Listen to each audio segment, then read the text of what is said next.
Xong chưa? Giờ mình nhìn qua máy nào nhỉ? Mẹ trên nhớ đấy em ơi. Chung đi hả?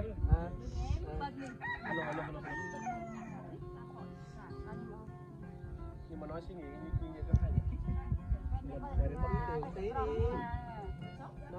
cái này.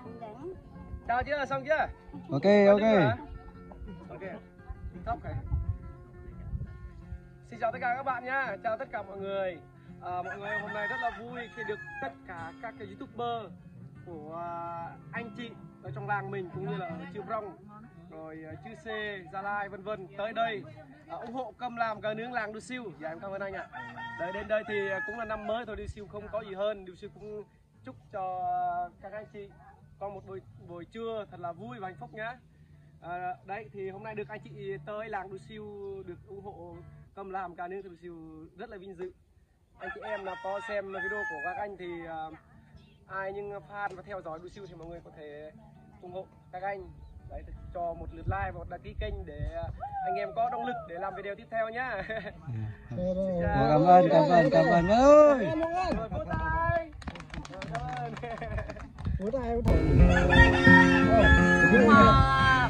Kalau anak ini besar Wipan. Apa? Iya. Bab ya? Jadi orang ping yang tepe ai necek kok denger mampe.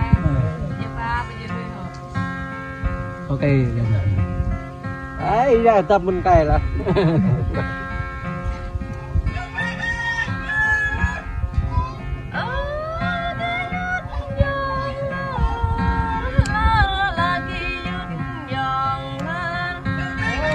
Đấy, yang ta được lên nhị là. Kau tongkon ilakan taradu. Kau tongkon ilakan taradut. Kau tongkon ilakan taradu.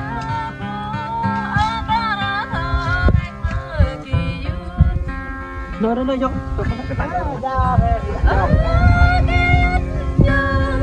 Thì dọn hai cái đường này dây gì mà cô.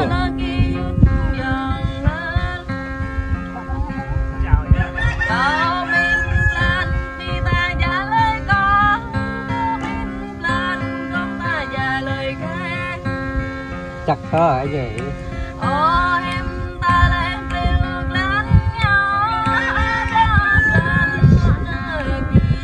Anh em bà nè.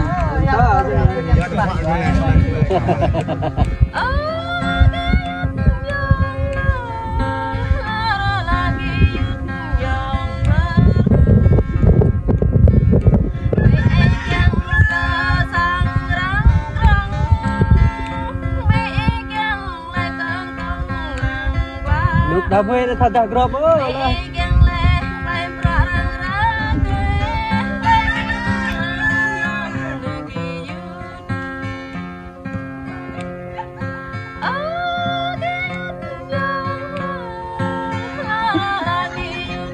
Bài vần ta bài vần. Bài cho là nên nha, rất cho là cao hơn.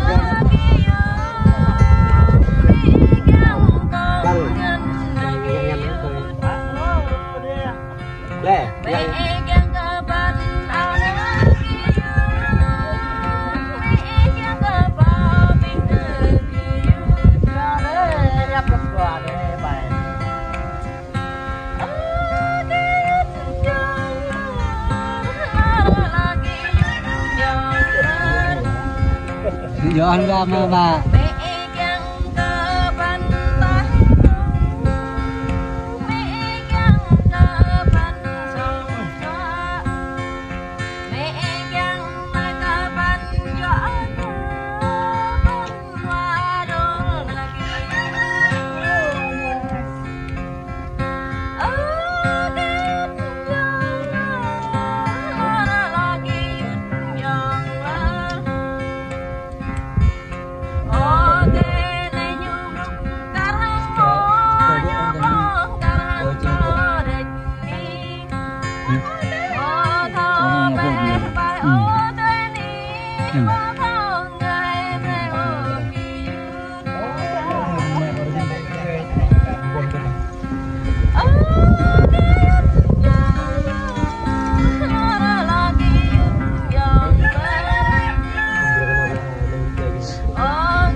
nó chơi hay đó nè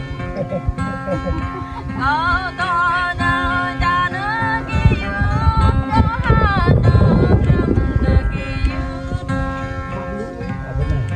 quay cho mình đi ra phá em chơi nghe nữa kia cố gắng đấy đẹp rồi đấy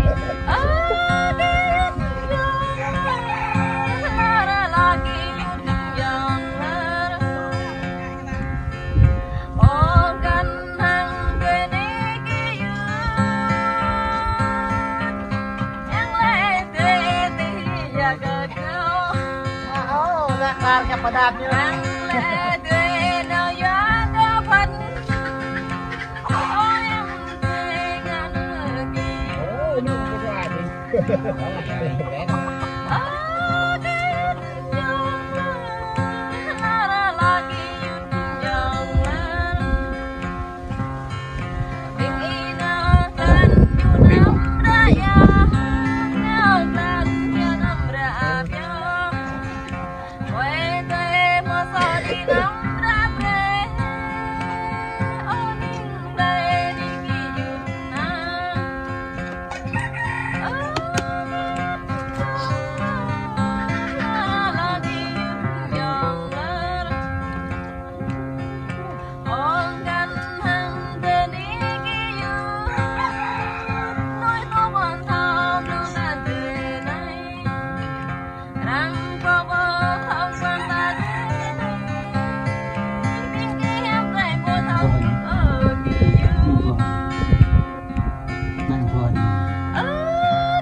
oh, enggak.